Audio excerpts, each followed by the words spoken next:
आपका प्रोफाइल पर रिसर्च किया था तो पता लगा कि आप अभी एसडीएम तो हो ही, और एसडीएम के साथ साथ आप एस्ट्रोलॉजी में भी काफी इंटरेस्ट रखते हो।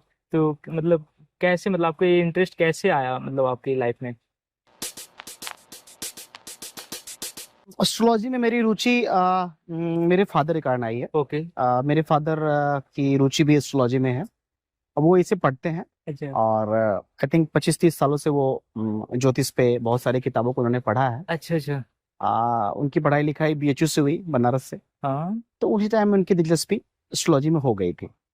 अब बेसिकली मेरा जो पॉइंट ऑफ व्यू ये होता था कि ये कितना सही है। मैं वही सवाल पूछने वाला था कि ये मतलब एस्ट्रोलॉजी कितना सही है, और आजकल जो ट्रेंड भी चल रखा है, इंडिया का जो सोसाइटी है वो अभी भी इन चीजों पे काफी बिलीव करती है, मुझे ऐसा लगता है। तो आपको, मैं आपसे यही जानना चाहूंगा कि आप इसको किस हद तक सही मानते हो और किस हद तक आ, मेरा ये कहना है इज आपको इट कि pseudo science? It's not pseudo science. मैं बता रहा हूँ आपको। ओके। जो वैदिक ज्योतिष है हमारा, हाँ। जो वैदिक ज्योतिष है, जो हमारे सौर मंडल है, सोलर सोलर सिस्टम है, या उसमें जो हमारे ग्रह तारे या नक्षत्र हैं, तो उनकी मूवमेंट का हमारे मानव जीवन पर क्या प्रभाव पड़ता है, या इस उद्देश्य से इसकी रचना की गई थी। और इसका एक सोलो मोटो था कि मानव जीवन को सरल बनाना। ओके। परंतु वक्त के साथ इसमें कुरीति आ गई या और इसने मानव जीवन को सरल बनाने के बजाय मानव जीवन को डराना शुरू कर दिया। ज्योतिष में आजकल आपको सुनने में काफ़ी आता होगा, कुछ एस्ट्रोलॉजर ऐसा कहते हैं कि अगर आपकी लड़की मांगलिक है, उसकी शादी किसी मांगलिक नॉन मांगलिक से अगर आप कराते हैं तो पति की मृत्यु हो जाएगी, या बेटा नहीं होगा, या वैवाहिक जीवन बर्बाद हो जाएगा। तो मेरा आज की वीडियो बनाने का ये उद्देश्य है कि ये मांगलिक दोष क्या होता है। ओके। फियर क्रिएट करना शुरू। एक फियर क्रिएट करने लगे लोग कुछ। परंतु कालसर्प योग की चर्चा हमारे ज्योतिष के किसी भी प्राचीनतम ग्रंथ में आपको नहीं मिलेगा। बहुत ढूंढने के बाद एक श्लोक की जानकारी मिलती है मुझे। यह श्लोक है, अग्रे राहुर अधः केतु सर्वे मध्यम गता ग्रहा। बट अगर आप हमारा जो भारतीय संस्कृति को देखेंगे तो तकरीबन ये 4000 साल पुरानी हमारी संस्कृति यस, है। You are right. और इस 4000 साल पुरानी संस्कृति का जो हमारा एंशियंट विजडम है वो आपको वेदों में मिलेगा। या और उसी वेद में आपको इस वैदिक ज्योतिष की चर्चा मिलेगी। बट इस वैदिक ज्योतिष का डॉक्यूमेंटेड फॉर्म में आपको चर्चा मिलती है 5th to 6th सेंचुरी में। आपको आर्यभट्ट की एक पुस्तक है, आर्यभट्टीय, या उन्होंने लिखी है 5th सेंचुरी के आसपास। उसमें 4 सेक्शंस है। 2 सेक्शंस जो है वो मैथमेटिक्स पे है, algebra, trigonometry, number system, zero decimal system etcetera वगैरह पूरा वर्ल्ड मानता है। उसी के आधार पर आज मॉडर्न मैथमेटिक्स जो है वो काम करती है, उसमें किसी को दो राय नहीं है। उसी बुक के 2 सेक्शंस में उन्होंने जितने प्लैनेट्स होते हैं, स्टार्स होते हैं, कॉन्स्टलेशंस होते हैं, नक्षत्र होते हैं, उसके मूवमेंट को, उसके डायमीटर को, अर्थ अपने एक्सिस पे रोटेट करती है, चाहे पृथ्वी हो पश्चिम से पूरब घूम रही है, कैसे घूम रही है, इन सभी का जिक्र उन्होंने आर्यभट्ट में किया है। तो जब आप मैथ्स को मान रहे हैं तो इसको मानने में आपको दिक्कत नहीं होनी चाहिए।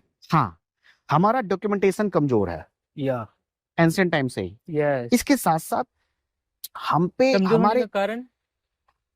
हमारे यहाँ एक मौखिक परंपरा में पढ़ाई लिखाई होती थी। ओके। उसको किताबों में सहेजने का क्रम जो था वो बहुत कम होता था। और जो हुआ भी है, लेट। ऐसा नहीं कि नहीं हुआ है, अच्छा। हुआ है। बट हमारे यहाँ बहुत ही विदेशी आक्रमण हुए ओके। हमारे देश पे। यस। और जिन्होंने भी आए हमारे देश में, उनका एक ही टारगेट था कि हमारी संस्कृति को नष्ट करना। यस, नालंदा जैसा वर्ल्ड यूनिवर्सिटी मतलब या था उस ईरा में, तो कोई कुछ तो रहा होगा। तो यही आपको देखना होगा ना कि हमारे जितने भी टेक्स्ट थे, चाहे ओल्डेस्ट हो या एंशिएंट स्क्रिप्चर या टेक्स्ट बुक जो भी थे हमारे, तो जो भी बाहर से लोग आए उन्होंने हमारी संस्कृति को नष्ट करने के लिए सर्वप्रथम इन्हीं पुस्तकों को, इन्हीं मंदिरों को, इन्हीं पुस्तकालय को नष्ट किया, जिस कारण से वो टेक्स्ट फॉर्म में हमारे सामने मौजूद नहीं है।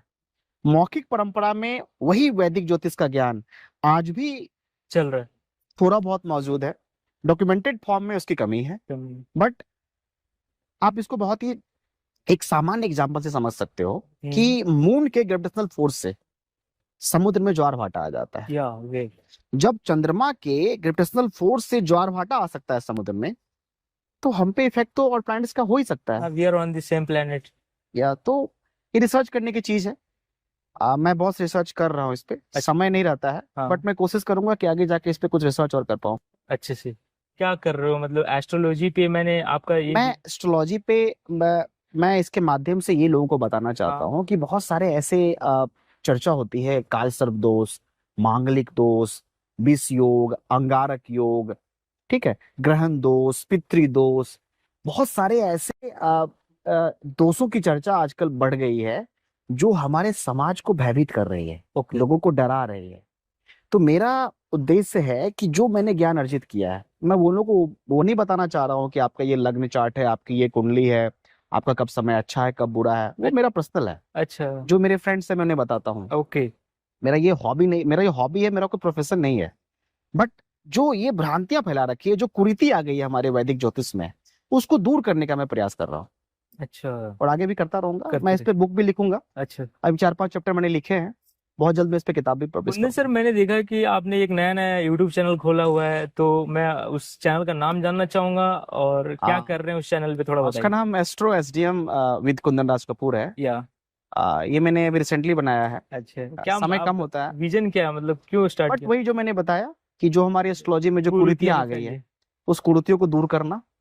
और इसका उद्देश्य यही था, मानव जीवन को सरल, सहज, सुलभ बनाना, ना कि मानव को डराना। ना